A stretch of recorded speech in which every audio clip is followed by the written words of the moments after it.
Right, okay. So let's set a community challenge. Okay.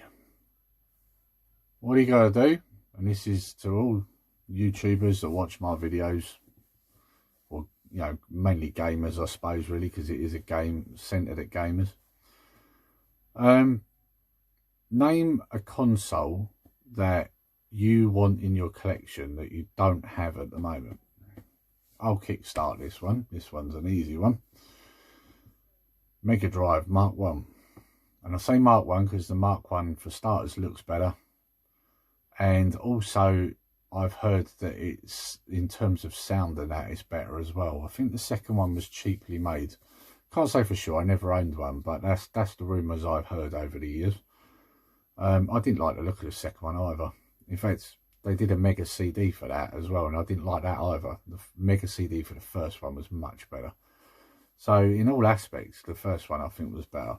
And yeah, that's the console I really want at the moment. Mega Drive Mark 1. I've actually asked for one for Christmas, and I'm hoping I do get one. So fingers crossed, eh? And if I do, I'll be quick to tell you guys. Right, so what's my reason? Well, quite easy. First console I ever owned. I had a Commodore 64. I did at one point have an Amiga, and I think that was after the Mega Drive.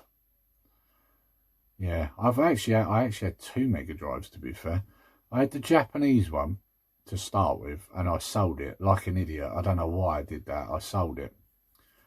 And then later on decided to pick one up again because they'd released more games for it by then. I wanted one again. And then bought the UK one. And yeah, not as good. Japanese one was much better. I had some releases that weren't released over here. I remember I had a game called Whip Rush. That was similar to R-Type, and it was a Japanese game. Couldn't get that over here. And that was one that all my friends wanted and couldn't get hold of it. Where did you get that game? And I was like, it's Japanese, you can't get it here. So they were really annoyed. They really wanted it.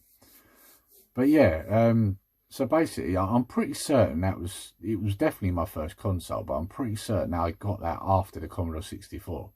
The Amiga, I think, come along later because I got that off my uncle. In fact, I had two Amigas. I had a Amiga 500 Plus and an Amiga 1200. Both of them came from my uncle. So yeah, the Mega Drive was before that. The second Mega Drive was after that. So yeah, very confusing, I know.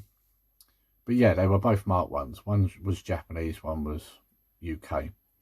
The reason I want one, in my opinion, when it comes down to games, and don't get me wrong, there's good games on all consoles. I could name games off of all consoles that I love, but if I was to pick the most games that I loved on a console, it would be the Mega Drive, without a doubt. The Mega Drive had everything, and there was some brilliant titles released on that. Don't get me wrong, I had a Super Nintendo, there was some on that. You know, and I've had many different systems, Commodore 64, Amigas. I've got a PS3 now. I had an Xbox 360. I had the PS1, the PS2. And all of them have had good games on them. But the Mega Drive had the most.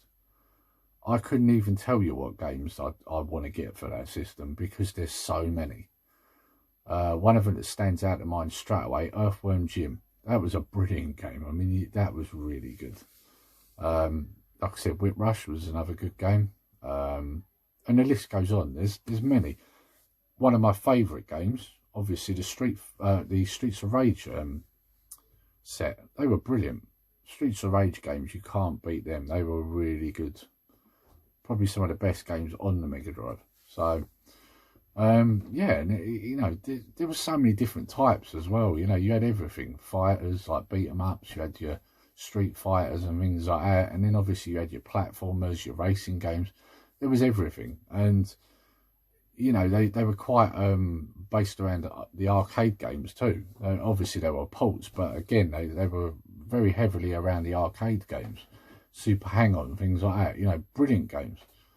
Yeah, definitely in terms of systems, like one of the best. And for me, the best. It was a brilliant console. I mean, don't get me wrong, the C64 is heavily nostalgic for me. It will always be my favourite because it was the first computer I had. But if you was to turn around and say to me, what did you have the most fun on, I would say the Mega Drive all day, every day.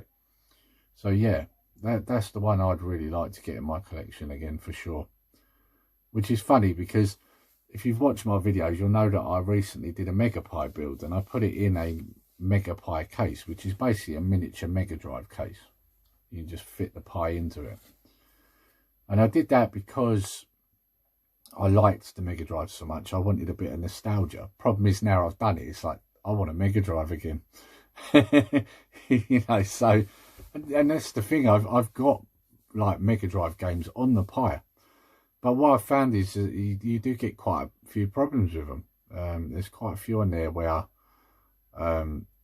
no matter what you do, even when you try and configure the controls, they still don't work properly. There's others where there's lag, you know, they're not running at the right frame rate.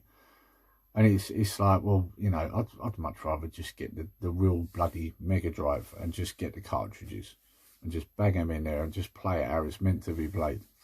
And again, that's the other thing. You pick up, can't talk today. You pick up a Mega Drive and you're using a Mega Drive remote.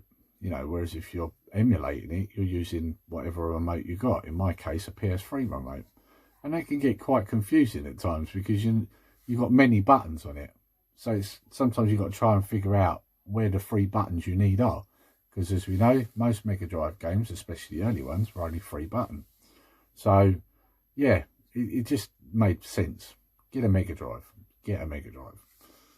Why am I emulating it? Just get a bloody Mega Drive and be done with it. And to be honest with you, I'm quite looking forward to it. So I'm hoping, fingers crossed, that I get one for Christmas because that's what I've asked for. So, yeah, be heavily nostalgic for me. Yeah. Of course, the thing is that, you know, we're looking at a console that's nearly 30 years old now. But I don't care.